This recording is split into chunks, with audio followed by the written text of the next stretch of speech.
Just real briefly, I had inadvertently stripped off a whole bunch of the paint from this cylinder head because of the chemicals I used to clean it up. So I went ahead and just taped it up, hit it with some black gloss engine paint, high temp paint. You know, nothing super fancy, just give it a once over. I think you can only really see the outside edges of it once it's all buttoned up anyway. So now I'm going to go through this, pull off all this tape, clean up the mating surfaces one last time, and then we'll drop the head right on top of the motor. Alright, I've already got my cylinder head studs in, torqued down, new head gasket installed. Make sure you've got both your dowels, here. The head itself fully assembled, both side mating surfaces cleaned. Alright, cam chain tensioner connection point is clean. And procedures, pretty straightforward. This thing just drops right on. Looks like you lube the nuts with a little engine oil.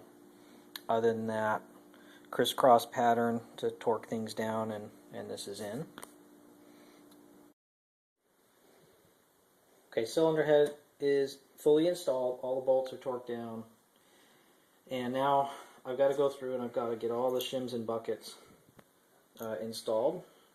Now, I've still got these bagged. I know where they came from. But the shims are going to be wrong because I've replaced all the valves. But I need to have some kind of starting point, so I'm just going to put the shims back in where they came from, measure everything. I'll note which valves need which sized shims based on those measurements, and then go through a procedure to get all the correct shims. I actually have a hot cam shim kit, so I should have everything I need right here. If not, what you can do is take your old shims to your dealer and exchange them for the sizes that you need. Any dealer will usually exchange you, one for one straight up. So shims and buckets are going to be cleaned, reinstalled. Then I'm going to go through and install the camshafts. I'll install, of course, the cam chain, the guides, the tensioner. Everything's going to go back as if it's the final assembly, right? And once everything's torqued down, then I can actually go and check the valve clearances. Alright, so anyway, I'm going to get on with it. Okay. I was putting all my shims and buckets on, and I noticed that this first intake on cylinder 1, the shim, which is a 204 shim, just does not sit on here at all. And it looks like the valve stem comes up too high and is maybe even a little cockeyed because it's kind of sitting in here uneven. Anyway, got a very bad feeling about that. Don't like that at all. Either I lap that thing too much and the valve is sitting too far down in the valve seat, or something. But I'm gonna take this head back off. I'm gonna take this valve out and inspect it. And it may be I need to shave this valve stem down just a tiny bit, flatten it out, get it square. But something's definitely not right here. Okay, pulled the whole head off and removed this one valve that looked odd to me. Just took it out, wiped it down, looked at it. Everything looked fine to me. So I reinstalled it. And what do you know? Reinstalled it. Looks like it went in just fine. And now that shim fits in there perfect. Somehow that thing was in oddball, and I'm glad I checked it. Every one of these valves looks good now, including that one. Who knows what would have happened if I would have run the motor that way. Anyway, looks good. Go ahead, put everything back the way it was. I'll show you the way I get the camshafts and the timing chain and everything back on. You can see I've got the pickup coil set to the top dead center mark against the crankcase mark. I have my intake side guide inserted.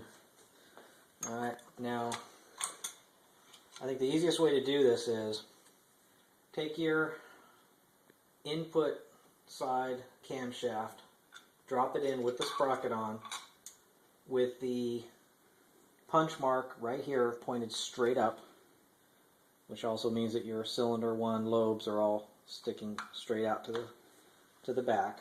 And then pull your chain up and pull it right across on that sprocket. Okay? Then take your exhaust camshaft, take the sprocket off of it, lay it in, also with the punch mark sticking straight up, and then your lobes over on the 2 exhaust lobes on cylinder 1 will be pointed not so much straight out, they'll kind of be pointed a little bit in the up direction, but that's right, that's what you want. Then get your sprocket, pull your chain up, and then what you need to do is you need to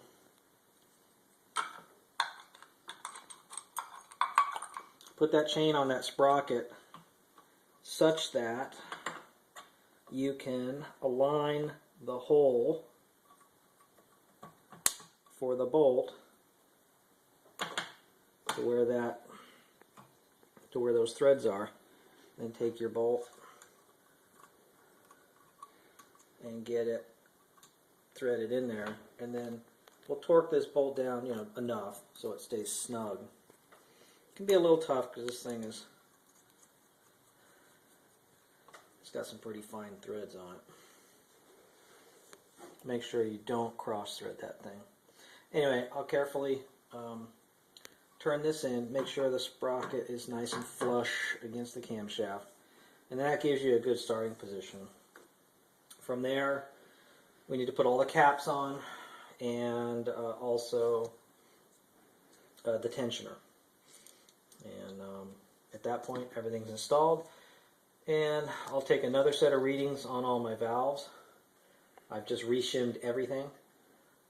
So I should be in pretty good shape, but I'm going to double check it one more time. If I find any of the valve clearances still aren't correct, no problem. I'll go through the procedure again, recalculate, and insert the correct shims.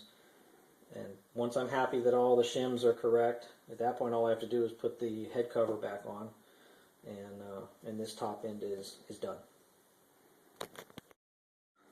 Now there's a million vids out there showing you how to do valve checks, but I want to show that what I really like are these Motion Pro feeler gauges, and I have the set that goes from, it has 0.05, 0.08, 0.10, 0.13, 0.15, and then 0.20 in millimeters, and these are perfect for measuring both my Honda CRF dirt bikes as well as the valve clearances here on the R1.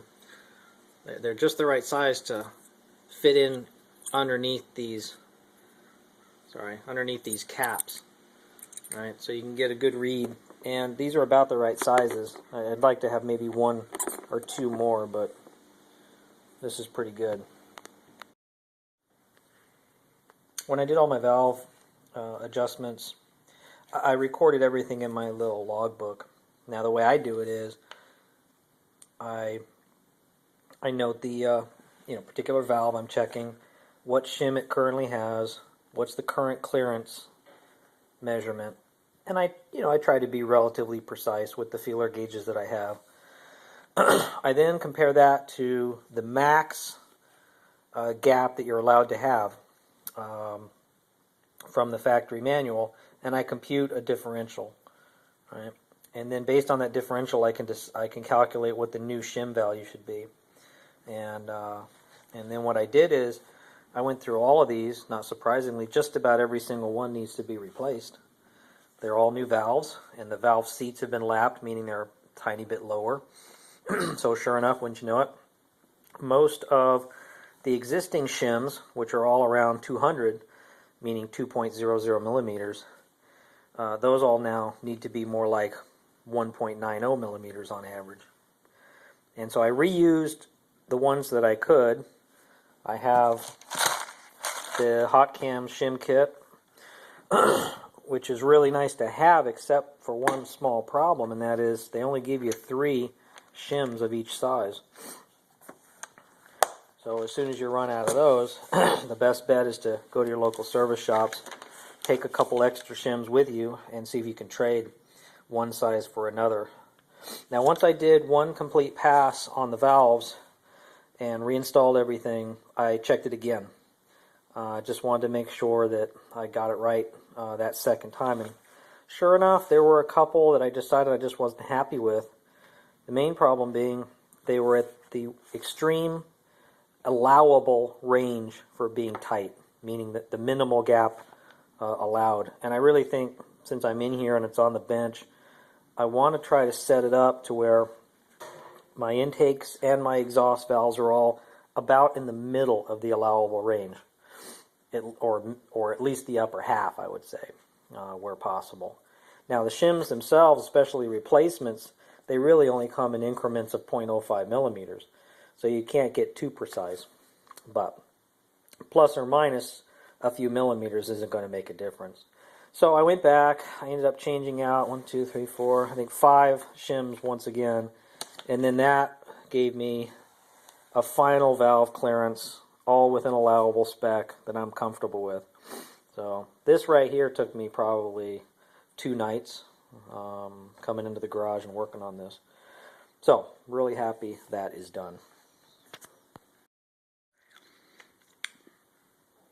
Alright, all the valves done, camshafts in. I went ahead and put the camshaft cover up here on all those little holder bolts, torqued down.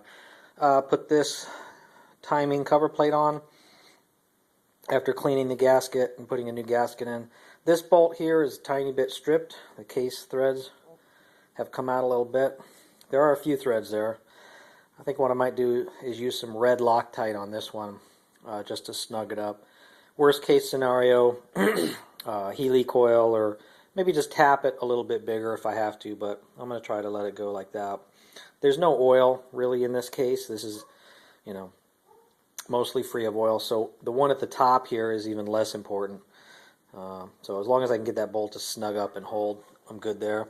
Reattached this little air box on the timing chain tensioner, so that's in. I'm really getting down just to the last few little bits. I'm going to put the rubber boots back on these intakes. Probably go around the engine one time, make sure I've got most of the main components in. I might go ahead and, while this is on the bench, get the oil cooler back in.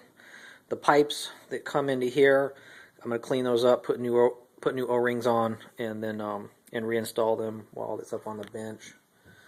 Other side, not sure yet. Again, I'm going to go back also and make sure I retorque all the external bolts, just in case I forgot something. But we're real close now with this motor.